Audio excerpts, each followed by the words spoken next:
I'm Don Carlton. This is December the 8th, 1999. I'm conducting an interview with David Brinkley, and we're in Bal Harbour, Florida.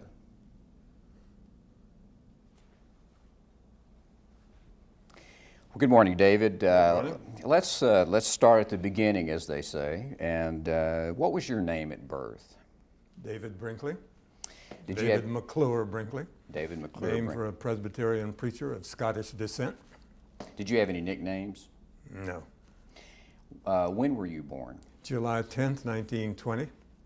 And where was that? Wilmington, North Carolina. Where did you grow up? In Wilmington, North Carolina.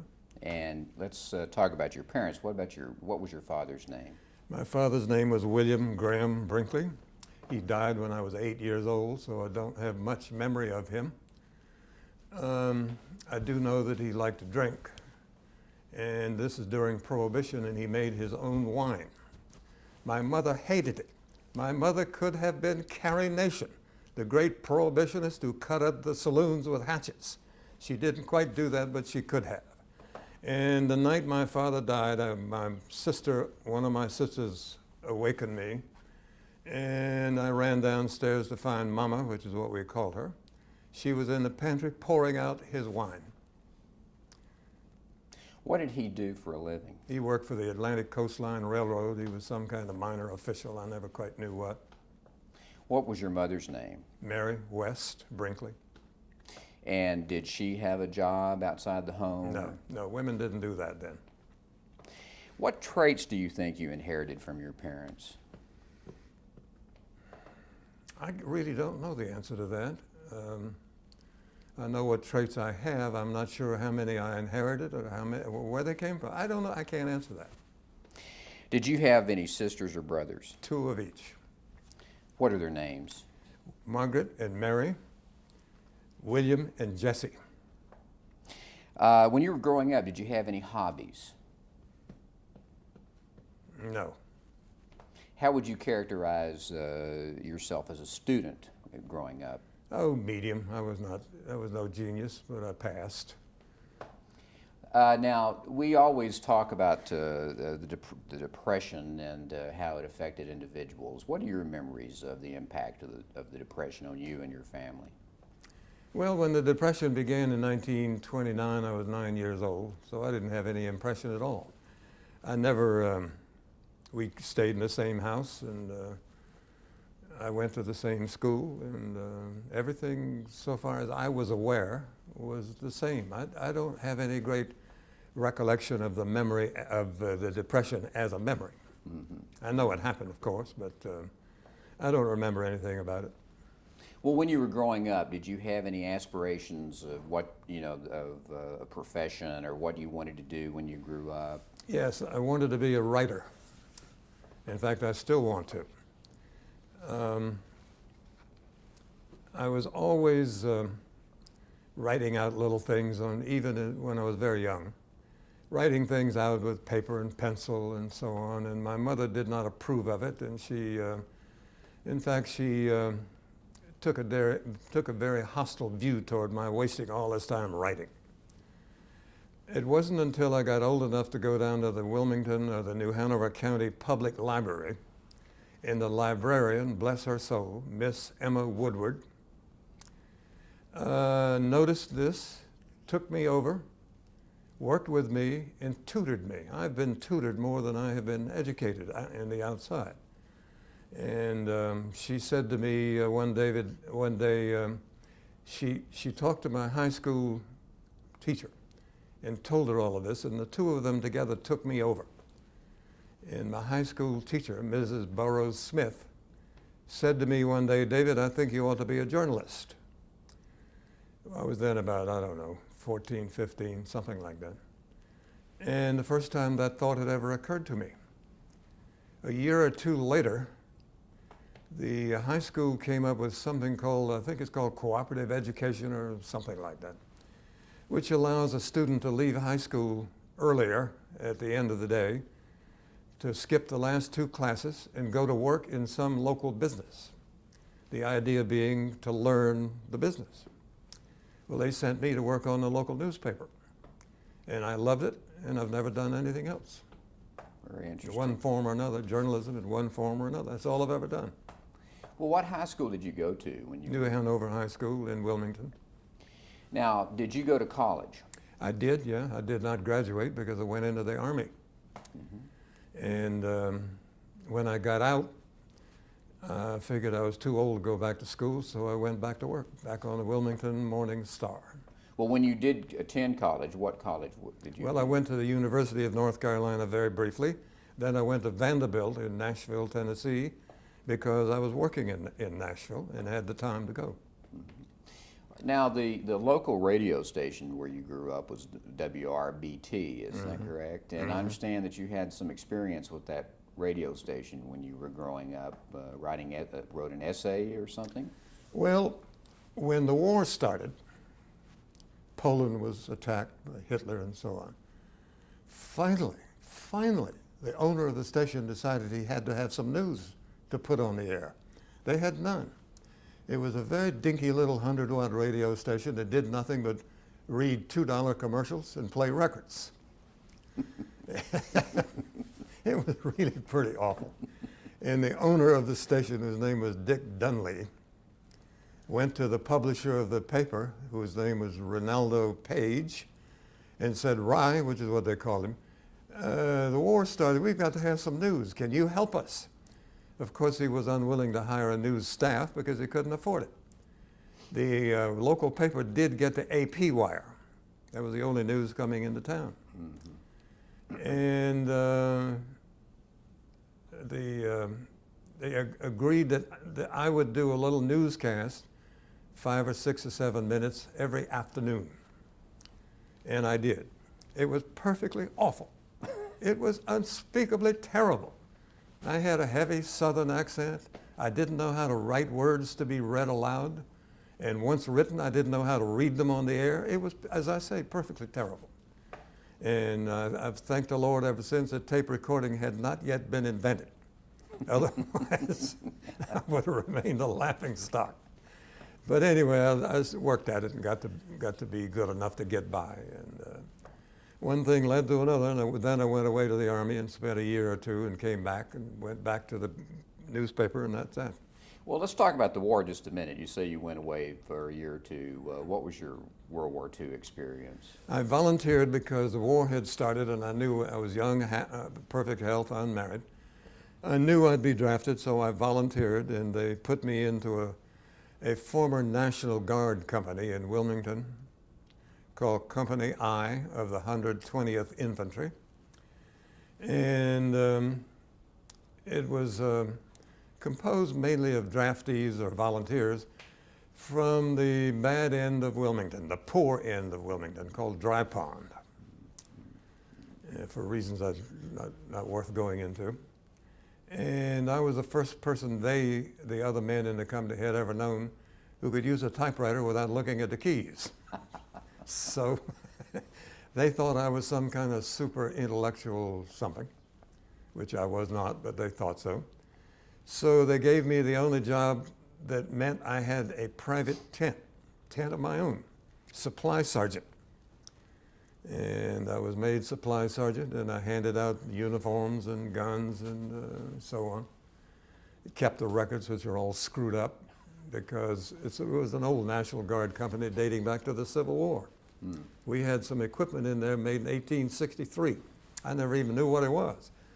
But I was in charge of it and responsible for it, and in those days, if you lost a piece of government property or stole it, you had to pay for it in cash. And a lot of it was gone before I got there. So I did a little creative accounting and got everybody in the company clean, out of debt to the government. It was all junk anyway. And they then thought I was something. So we got along fine. How long did you do that in the war? A year. Year. And were you in the Army until the end of the war? Or? No, before they sent the company to Europe, thank the Lord, they gave me a physical, which I flunked. And they said I had a kidney problem, which I did not. Never have had, still do not. So I was discharged with a medical discharge. The company then went to France. Out of 200 men, 5 survived. 5. So that flawed physical exam saved my life. Amazing, amazing. I certainly would have been dead if I'd stayed there.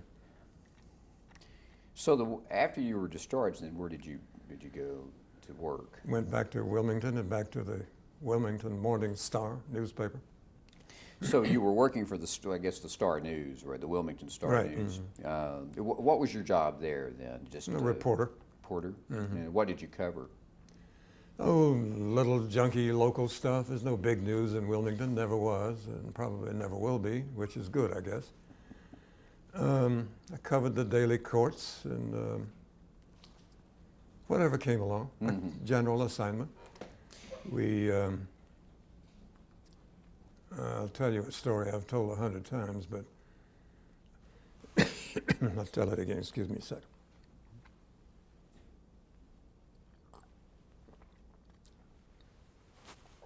A woman called the paper and said she had a century plant, which was sitting in a pot on her front porch. It was due to bloom, she said, next Tuesday night. Well, the paper said that might be a cute little local story. Go over there and see what you can get. First, I called a local florist, and I said, tell me about century plants. And he said, I don't know a damn thing about them. I've never seen one.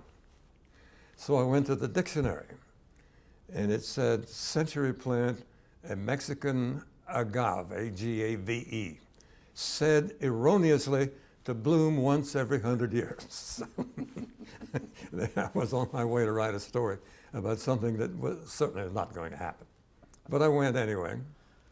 And by now the word had spread around. This is a little small town. It was a North 5th Street, old Victorian houses. It's a nice old town. And a crowd had begun to gather to see this wonderful plant. It sat on this woman's front porch in a pot. It was a straight stalk and 2 or 3 little leaves on the top. It was ridiculous looking. And I said to her, when it blooms, where's the bloom going to be? And she said, how the hell do I know? I'm not a Mexican.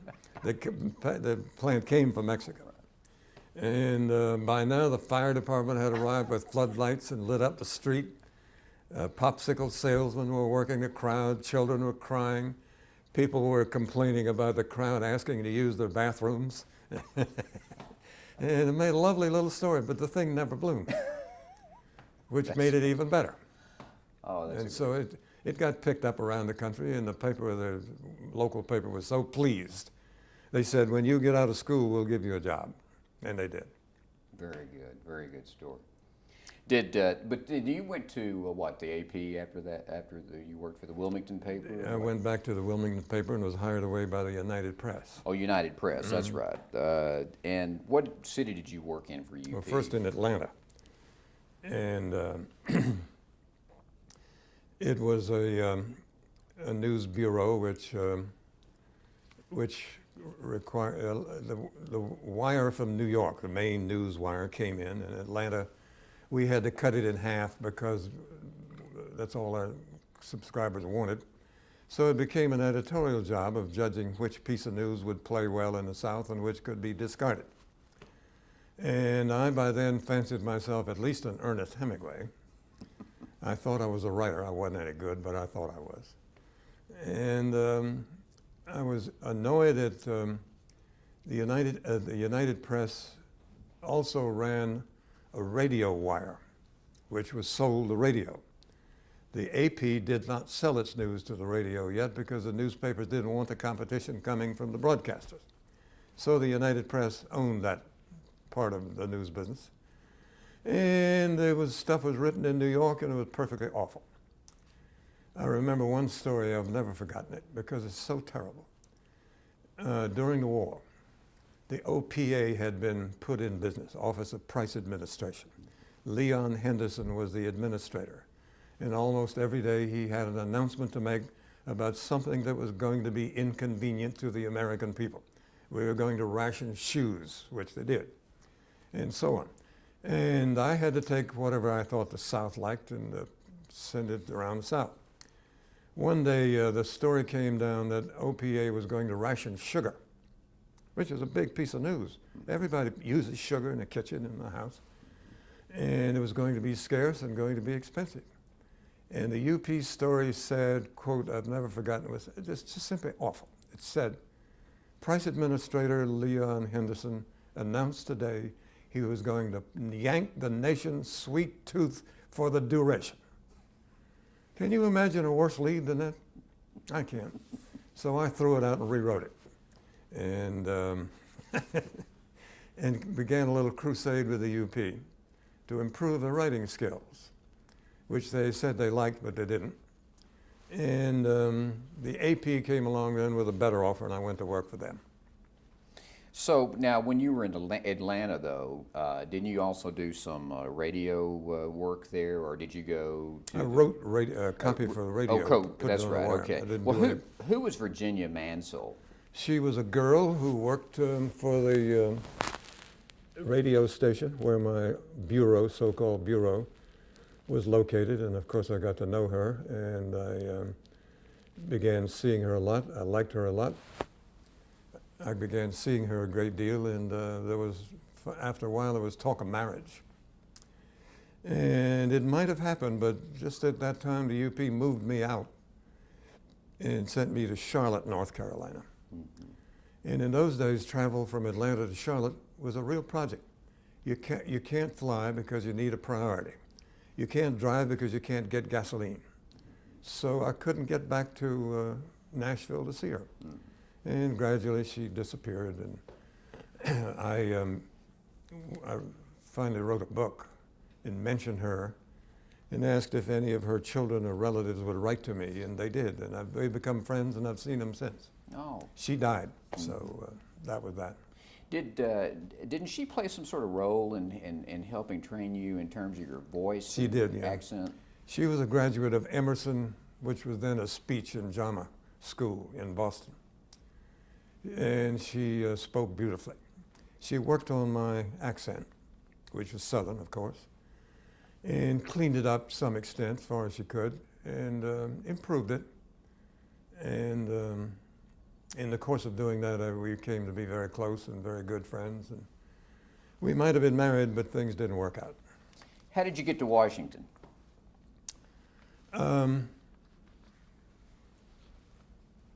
The news manager in Charlotte, at the station in Charlotte, said he had a connection in the Washington AP bureau, a CBS bureau, and he would arrange an appointment for me to go to see them and talk about a job. So I went to Washington, went to the CBS bureau, which is in what is called the Earl Building, 13th and E, and was told the receptionist who I was and whom I wanted to see, the manager. The word came back he had no job for me, never heard of me, and nothing. So I said, give him the following message: go to hell. And I walked 2 blocks to the NBC bureau and stayed there for 30 years, there and in New York. How did that happen? You went into the NBC bureau, and how did you get hired? Well, I went to see the manager, whose name was Carlton Smith, who just died fairly recently. And his requirements were that his employees, he was a fool. His requirements were that his employees be tall, white, and Protestant. Well, I met his prescription. I am all of that. So he hired me on the spot. I stayed there a very long time. What did you begin your work with? What was your first assignment? I mean, what was the... Mainly writing scripts for the announcers to read on the air. Mm-hmm. Mm-hmm. That was how it was done in those years. We hardly have announcers anymore, but at that time, only the announcers talked on the air. They were not expected to know anything. They were expected to read what was in front of them. And I wrote what was in front of them, and they read it. And being a sort of a smart aleck, I didn't like the way they read it, and so I undertook to teach them how to read effectively and expressively. And in the process of teaching them, I began to affect my own speech pattern, which became the object of ridicule and jokes and laughter among the television comedians, because they kept comparing me to what's his name, the English actor with the strong accent, Cary Grant, and and so on. And so I had to work to get rid of that. And I talk then as I talk now. Mm-hmm. And you developed that then at NBC in Washington. I did. When you were. And did you work directly for Carlton Smith, or no, did he just? No, he didn't manage the news. He managed the station. I see. Mm-hmm. And we didn't really have a manager in the usual sense. Mm-hmm. Everybody was pretty much independent. We knew what we had to do and when we had to do it, and so we did it. Smith had to approve your being hired, but once you were hired, you're on your own. Mm-hmm. That's the way it was. So what was it like to be working in Washington then at your first job with NBC? What was Washington like? A true madhouse.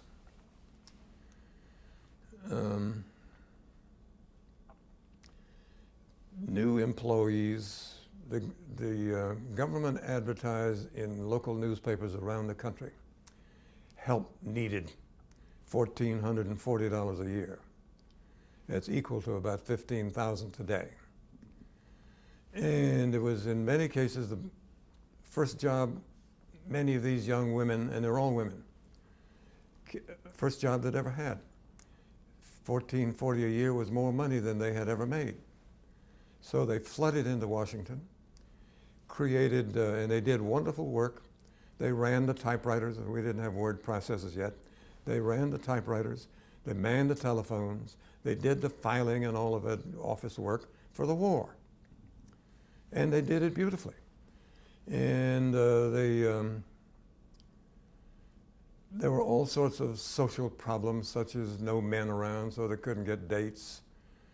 The only men were in uniform, and there were all kinds of restrictions on what they could do. But the women came and they did the job and they went home. And they were wonderful. And a lot of them I got to know because they heard me on the local radio then. And when they went back to tiny towns around the country, they wrote back to me and said they thought their wartime experience was one of the great periods of their lives. And about that time I got my first book out, which they sent me to autograph. And I autographed each one the same to one of the wonderful women who came to Washington and helped our country win the war, signed. And this chokes me up. A woman wrote to me and said her daughter was dying, and she asked that that book be buried with her. That's all. I can't go on with that. Well, I could understand that. That's well, you were working there when you began with NBC. Of course, the war was still on, and Franklin Roosevelt was still living and was president. And did you have an opportunity to cover the White House at all? Oh yeah, I covered it every day during the Roosevelt years. What was it like? Well, it was nothing like what it is today. A press conference there were 2 a week, one in the morning and one in the afternoon, and there were time for the convenience of newspapers, which were then afternoon papers and morning papers. Now we only have morning pretty much. Very few afternoon papers left. The television killed them off, and I regret it. So Roosevelt had 2 press conferences a week, and he, being crippled and confined to a wheelchair, he did not leave his desk. And we were herded into the Oval Office. And we stood in a semicircle around his desk, standing up, smoking cigarettes, dropping ashes on the rug. He was doing the same. And shouted questions at him. And he dealt with them very generously. And he hated many of the newspapers because they hated him. And he reciprocated as best he could by making nasty remarks about them, particularly Republican papers that were always attacking him and tearing him apart. He hated them, and he let them know it. And it was very informal. He made little jokes. If he didn't want to answer a question, he would turn it aside by saying, "Oh, well, there's no news on that today." And that's all we understood. He wasn't going to answer.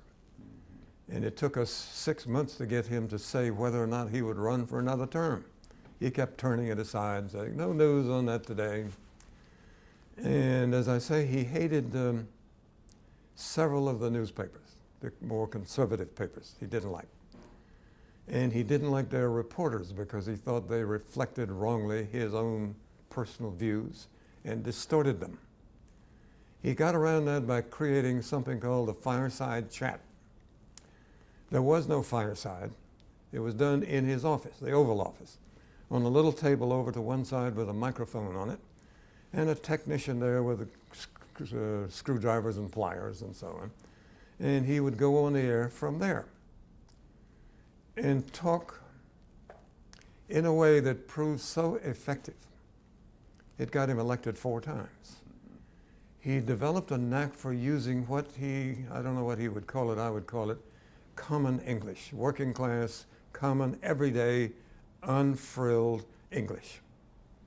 And he would try to speak in the style of a workman in overalls who had just come home from the mill or the plant, sitting with his wife in the kitchen at a table covered in oilcloth, if you know what that is or was. And that was a manner of delivery. And it worked beautifully. People hung on his words. They believed what he said. And every time he ran for office, he won. After all these years, David, what are your impressions of Franklin Roosevelt? What still stands out in your mind the most, and since you saw him in person as a real human being? Well, he had all of the usual faults and failures that we attribute to the male sex. I won't go into that. As a leader, he was peerless. He, as I've just described, he could talk to the American people in a way they found persuasive, believable, truthful, and genuine. He had, I've never been able to figure out, and neither has anyone else to my knowledge, what effect his physical problems had on his behavior. You know, of course, everyone in the world knows, he had infantile paralysis. Dr. Salk had not yet knocked that out. And he suffered from it, and he wound up unable to walk. He never walked a step. He liked to go to Warm Springs, Georgia, because, and he did go pretty often, in fact, that's where he died. He liked to go there because the water there is very warm, and somehow he is able to stand up in it. Can't stand up otherwise, but he could stand up in the water at Warm Springs, I guess because the water partly supported his weight. And I've never been able to be sure what effect that had on his performance, his behavior, his attitude, being crippled. He hated the wheelchair, and I was never a photographer, but we had photographers who were told never, ever photograph him in such a way that you can see the wheelchair. In the whole world, there is only one picture of Franklin Roosevelt. It's not even a wheelchair. It's a kitchen chair in his house in Hyde Park, which half the legs have been cut off and casters put on them, so he could roll the chair around. There's no arms. It's just an ordinary wooden kitchen chair with casters on it, and he could push himself around in it.